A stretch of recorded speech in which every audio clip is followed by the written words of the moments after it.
राधे राधे। एक महात्मा जी एक नदी के किनारे बैठे थे।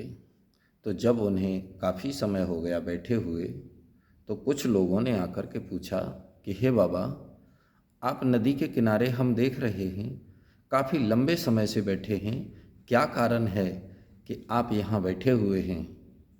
महात्मा जी ने कहा कि बेटा, मैं प्रतीक्षा कर रहा हूँ कि जब इस नदी का जल सारा सूख जाएगा तब मैं नदी के उस पार जाऊँगा।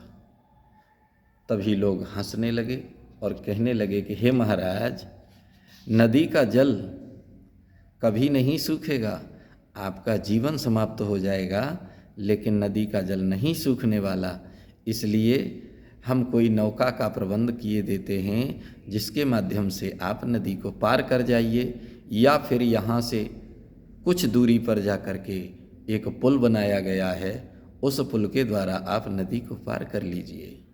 महात्मा जी कहने लगे कि यही बात तो मैं तुम लोगों को समझाना चाहता हूँ।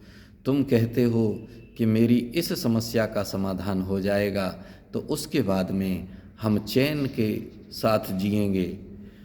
अगर पुत्र हो जाएगा तो फिर हमारी जिम्मेदारियां समाप्त हो जाएंगी, और जब पुत्र हो जाता है तो फिर सोचते हैं इसे शिक्षा दीक्षा दे करके शिक्षित बनाएं, ततोपरांत इसका विवाह कर दें, तब हम अपनी जिम्मेदारियों से निवृत्त होंगे।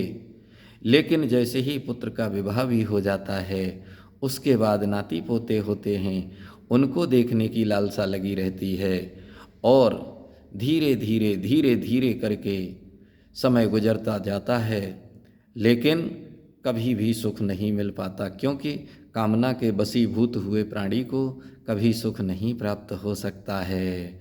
तब लग कुशल न जीव कहूँ, सपनेहु मन विश्राम, जब लग भजत न राम कहूँ, शोक धाम तज काम। प्यारे, अगर भजन करना है तो अभी से प्रारंभ कर दो, समय का इंतज़ार मत करो, क्योंकि जिन लोगों ने समय का इंतज़ार किया तो समय किसी का इंतज़ार नहीं करता है, और बीता हुआ कल कभी वापस नहीं आता है। महात्मा जी ने कहा कि हे बेटा, जिस प्रकार से ये नदी कभी नहीं सूख सकती और मेरा मनोरथ कभी सिद्ध नहीं हो सकता पार जाने का, ठीक उसी प्रकार से तुम लोग भी जिस भ्रम में जी रहे हो उस भ्रम को तोड़ करके वास्तविक जिंदगी जीने का प्रयास करो। यही जीवन का सार है। जय श्री कृष्णा, जय श्री राधे। यदि वीडियो अच्छा लगे तो वीडियो को लाइक और चैनल को सब्सक्राइब कर अपने इष्ट मित्रों के साथ शेयर करें। फिर मिलते हैं अगले किसी वीडियो में। राधे राधे।